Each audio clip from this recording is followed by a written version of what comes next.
Talaga palang matatagpuan sa liblib na lugar dito yung Gion. Maraming mga lugar dito na hindi pinupuntahan ng mga turista. Walang nagpupunta sa mga ganitong lugar para mamasyal. At hindi natin kailangan ng malawak na lugar. Kaya isinama ko to sa mga daan na tingin kong maganda. Perfecto to para magsagawa ng assassination. Galing mo talaga, Kanzaki. Ginawa mo ng mahusay ang homework mo. Okay, dito natin gagawin yung plano natin sa kanya. Pektong ng lugar ito. Bakit kayo naglalakad sa lugar kung saan pwede kayong makidnap?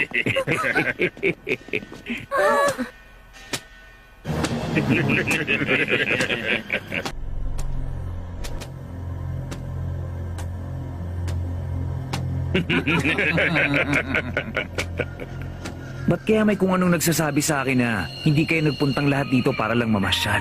Hindi kayo mga lalaki ang pakay namin. Ibigay niyo sa amin ng mga babae.